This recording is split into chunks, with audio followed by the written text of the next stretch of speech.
ఇప్పుడు ఇవన్నీ అవసరమా భయ్యా అని వీడియో చూసే వాళ్ళలో కొందరి నుంచి కామెంట్లు రావచ్చు. వాళ్ళంతా హ్యాపీగా ఉన్నారు కదా, గతాన్ని తవ్వుతారెందుకు అంటూ విమర్శలు కూడా రావచ్చు. కానీ ఈ వీడియో చేయాలని నాకు అనిపించడం వెనుక ఓ కారణం ఉంది.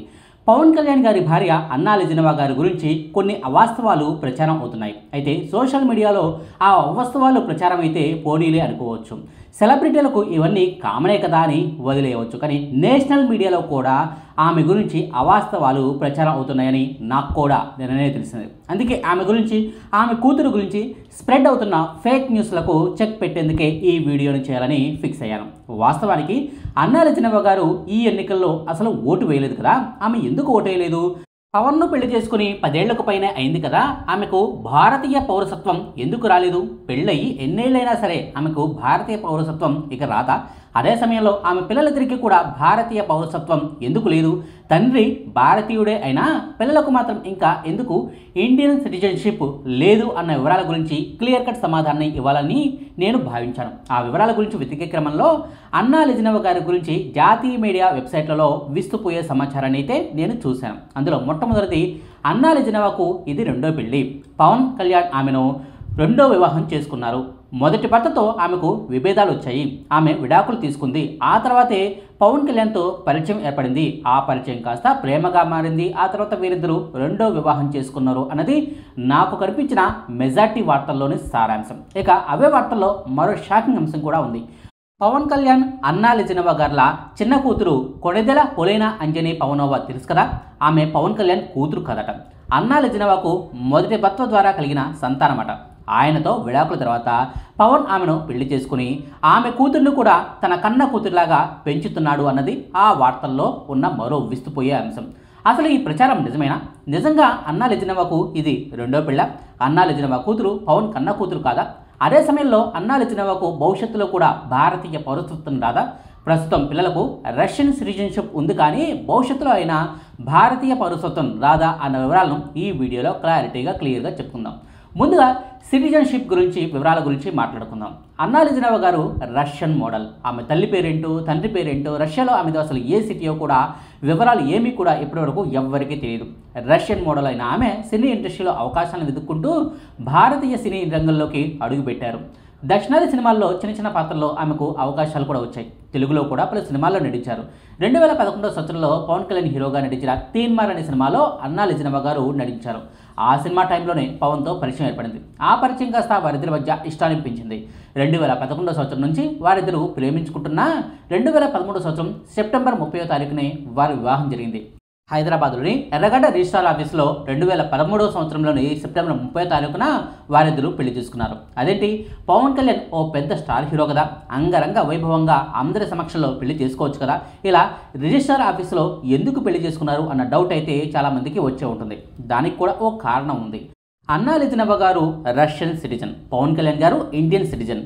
కులాంతర వివాహాలు, మతాంతర వివాహాలు లాగానే దేశాంతర వివాహాలకు సంబంధించి కూడా భారతీయ చట్ట ప్రకారం కొన్ని రూల్స్ ఉన్నాయి. ఎవరైనా ఓ భారతీయ వ్యక్తి విదేశీ అమ్మాయిని పెళ్లి చేసుకోవాలనుకుంటే కొన్ని రూల్స్ను తప్పకుండా పాటించాలి. పెళ్లి చేసుకోబోయే అమ్మాయికి 18 ఏళ్ల వయసు దాటి ఉండాలి. అదే సమయంలో ఆమె సొంత దేశానికి చెందిన ఎంబసీ నుంచి నో అబ్జెక్షన్ సర్టిఫికేట్ ఇవ్వాలి.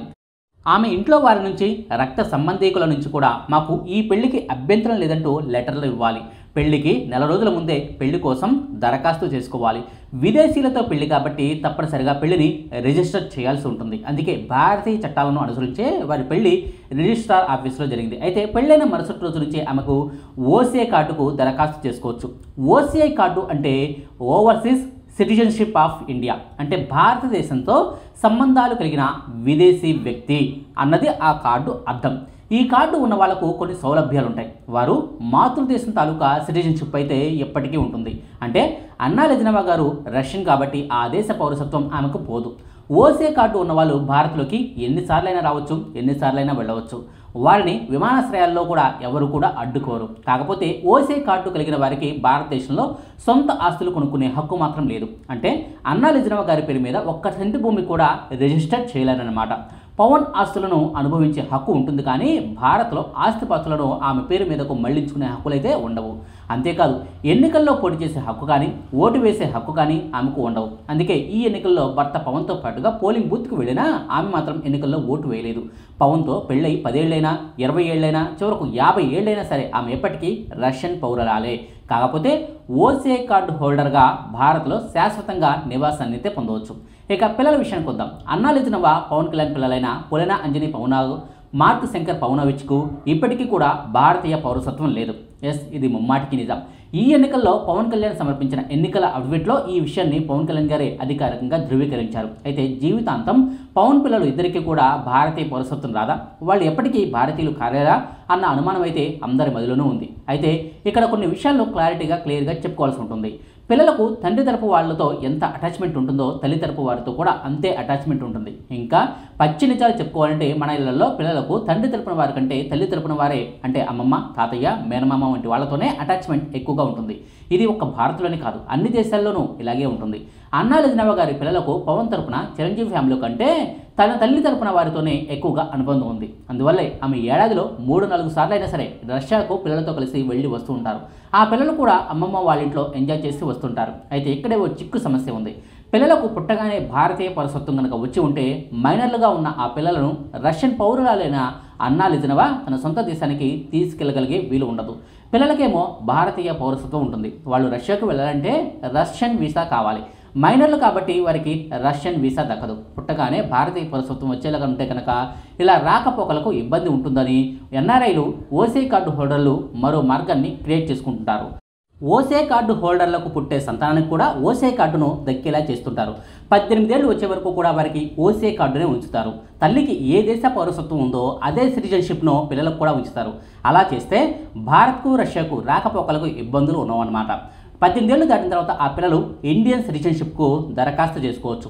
మా నాన్న ఇండియన్, మా తాత ముత్తాతలు భారతీయులు కాబట్టి మేము ఇండియన్ సిటిజన్షిప్కు పొందాలనుకుంటున్నాము, మేము విదేశీ పౌరసత్వాన్ని వదిలేసుకుంటామంటూ దరఖాస్తు చేసుకోవచ్చు. ఆధారాలను ప్రొవైడ్ చేయవచ్చు. అవన్నీ నిజాలనా కాదా అన్నది ఎంబసీ అధికారులు చెక్ చేసుకొని వారికి భారతీయ పౌరసత్వాన్ని ఇస్తారన్నమాట. సో అలా 18 ఏళ్ల వయసు వచ్చిన తర్వాత వాళ్లకు భారతీయ పౌరసత్వం వచ్చేస్తుంది. ఇదన్నమాట అన్నాలిజినవ గారు ఎందుకు ఈ ఎన్నికల్లో ఓటు వేయలేదు, పిల్లలకు ఇప్పటికీ కూడా ఎందుకు భారతీయ పౌరసత్వం లేదు అన్న దానికి సంబంధించిన వివరాలు. ఇక మరో సీరియస్ టాపిక్లోకి వెళ్దాం. మనం మొదట్లో చెప్పుకున్నాం కదా, అన్నాలిజినవ గారికి ఇది 2వ పెళ్లి. అంతకుముందే మరొకరితో పెళ్ళయింది, విడాకులు కూడా అయ్యాయని జాతీయ మీడియా సంస్థలకు చెందిన వెబ్సైట్లో వార్తలు పుంకాలుగా వస్తున్నాయని. అయితే అదంతా ఫేక్ న్యూస్. అన్నాలిజినవ గారు 1980లో జన్మించారు. ఆమెకు 2013వ సంవత్సరంలో వివాహం జరిగింది. అంటే పెళ్లి నాటికి ఆమె వయసు అక్షరాల 33 ఏళ్ళు. అయితే పవన్తో పరిచయం మాత్రం 30 ఏళ్ల వయసులో జరిగింది. తీన్మార్ సినిమా సమయంలోనే వీరిద్దరూ ప్రేమించుకున్నారు. వెబ్సైట్లో ప్రచారం జరుగుతున్నట్టుగా ఆమెకు అప్పటికి పెళ్లి కాలేదు. ఇది 2వ పెళ్లి అనే వార్త మాత్రం పచ్చి అబద్ధం. తెలిసి తెలియని వాళ్ళు రాస్తున్న అవాస్తవ కల్పితాలు. ఇక మరో విషయం కూడా అవే వార్తలతో పాటు ప్రచారం అవుతుంది. కూతురు పులెన అంజనీ పవనవ పవన్ కూతురు కాదట. అన్నాలిజినవకు మొదటి పెళ్లి ద్వారా కలిగిన సంతానమట. భర్తతో విడాకులయ్యాక పవన్ను పెళ్లి చేసుకోవడంతో ఆ పాపను కూడా పెద్ద మనసుతో పవన్ తన కూతురులాగే పెంచుతున్నాడు అన్నది ఆ వార్తల్లోని సారాంశం. అయితే అది కూడా పచ్చి అబద్ధం. 2011లో అన్నాలిజినవ గారికి పవన్కు పరిచయం ఏర్పడితే 2.5 ఏళ్ల పాటు వీరిద్దరూ సహజీవనం చేశారు. ఆ సమయంలోనే వీరికి ఓ పాప కూడా పుట్టింది. అయితే అప్పటికి అధికారికంగా వీరిద్దరూ పెళ్లి చేసుకోలేదు. అంతేకాదు అప్పటికి 2వ భార్య రేణు దేశాయ్తో పవన్కు విడాకులు కూడా కాలేదు. అందువల్ల ఈ విషయాన్ని అత్యంత గోప్యంగా ఉంచాల్సి వచ్చింది. 2011వ సంవత్సరం చివరిలో విడాకులకు దరఖాస్తులు చేస్తే 2012 సంవత్సరంలో పవన్ కళ్యాణ్, రేణు దేశాయ్లకు విడాకులు మంజూరయ్యాయి. ఆ తర్వాత 2013వ సంవత్సరంలో అన్నాలిజినవ, పవన్ కళ్యాణ్ల పెళ్లి జరిగింది. ఆ తర్వాత 2017వ సంవత్సరంలో పవన్ కళ్యాణ్కు ఓ కొడుకు పుట్టాడు. అది అసలు సంగతి. ఆ అమ్మాయి పవన్ కూతురు కాదు అనేది పచ్చి అబద్ధం. అయితే దీనికి ఓ ప్రూఫ్ కూడా ఉంది. మీరు పవన్ కళ్యాణ్తో ఎందుకు విడాకులు తీసుకోవాల్సి వచ్చింది అని ఓ ఇంటర్వ్యూలో రేణు దేశాయ్ను పదే అడిగితే, మీ భర్త మీకు తెలియకుండా మరో అమ్మాయితో కలిసి ఉంటే, మీతో ఉంటూనే మీకు తెలియకుండా మరో అమ్మాయితో కాపురం చేసి తండ్రి కూడా అయితే ఎలా ఉంటుంది? నాకైతే అది ఇబ్బందిగా అనిపించింది, అందుకే ఇద్దరం విడాకులు తీసుకోవాల్సి వచ్చింది అంటూ రేణు దేశాయ్ గారు ఓ ఇంటర్వ్యూలో క్లియర్గా తేల్చి చెప్పారు. సో పెళ్లికి ముందే పుట్టిన పాప అవటం వల్లే లేనిపోని పుకార్లు అయితే పవన్ చిన్న కూతురు గురించి వస్తున్నాయి. కాబట్టి జాతీయ మీడియా వెబ్సైట్లు ఎప్పటికైనా తమ వార్తలను సవరించుకోవాల్సిన అవసరం ఉంది. తెలిస్తే నిజాలు రాస్తే తప్పులేదు, కానీ తెలియని విషయాల గురించి ఇలా అవాస్తవాలు ప్రచురించడం మాత్రం కరెక్ట్ కాదు. ఇదండి పవన్ భార్య అన్నాలిజినవ గారి గురించి, అలాగే ఆమె పిల్లల గురించిన వివరాలు. మీకు ఈ వీడియో నచ్చితే లైక్ చేయండి, షేర్ చేయండి. మరిన్ని ఆసక్తికరమైన వీడియోల కోసం మా కొత్త ముచ్చట ఛానల్ను సబ్స్క్రైబ్ చేయడం మాత్రం మర్చిపోకండి. Thank you.